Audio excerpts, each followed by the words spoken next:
Will be diagnosed with preeclampsia, a life-threatening disorder that affects both the mother and her unborn baby.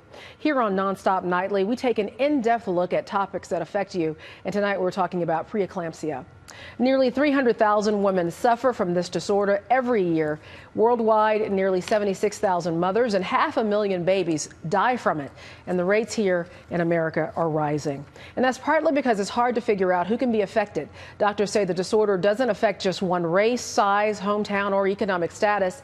Even good health and healthy habits aren't a guarantee of protection. And the only interim solution is delivery of the baby. That causes problems when the infant is preterm, and research now indicates women with preeclampsia have a 40% increase of heart disease and other long-term health-related issues. And joining me tonight is Nicole Purnell, who lost her baby because of preeclampsia a few years ago, and Dr. Carol Brown, a high-risk obstetrician. Thank you both for joining us today. So let's start with you, Nicole. How far along in your pregnancy were you when you got this diagnosis? I was about 32 weeks when I was diagnosed, and it was basically through a routine prenatal appointment where my blood pressure was higher than it should have been. And then my doctor followed up with extra lab work and close monitoring. And about a week later is when I got very, very sick with it. So what happened? What happened to the baby? He was actually stillborn. I had a placenta abruption, which is where the placenta detaches from the uterus. And we didn't have a heartbeat when we got to the hospital with him. I'm so sorry to hear that. So had you heard of this before this happened to you? I had heard of it, but I didn't think it was very serious. I thought maybe I would deliver a little bit early or be put on bed rest, but I didn't think it was as serious as it is. Yeah, sounds like it. So let's talk to Dr. Brown now. Dr. Brown, Nicole's story isn't uncommon, right? Can you explain what it is and what it does to a mother's body? Sure. Preeclampsia is a disease, as Nicole has said, that is hallmarked with hypertension and protein in the urine, and it can affect every organ in the body from the head to toes. And in Nicole's case, it primarily affected her placenta, which is why the fetus's placenta came off of the uterine wall.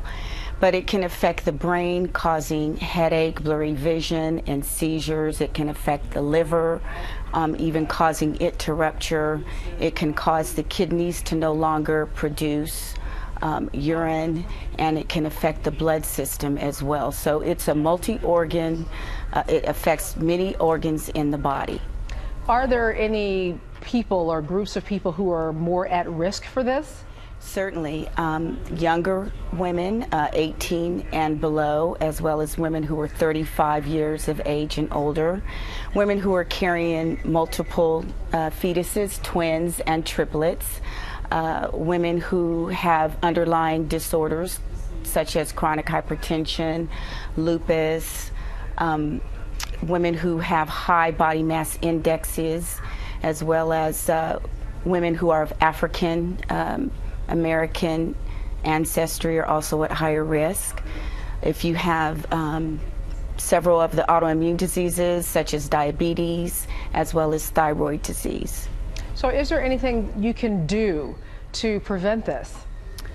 Actually, no. There aren't any dietary restrictions nor supplements that have been proven to prevent this disease. There are certainly some lifestyle changes that we can make to be more healthy in our choices that can reduce our risk, particularly as it relates to weight loss, and decrease our risk for hypertension as well as diabetes. And how do you treat it once someone is diagnosed? The one and only treatment for preeclampsia is delivery of both the fetus and the placenta.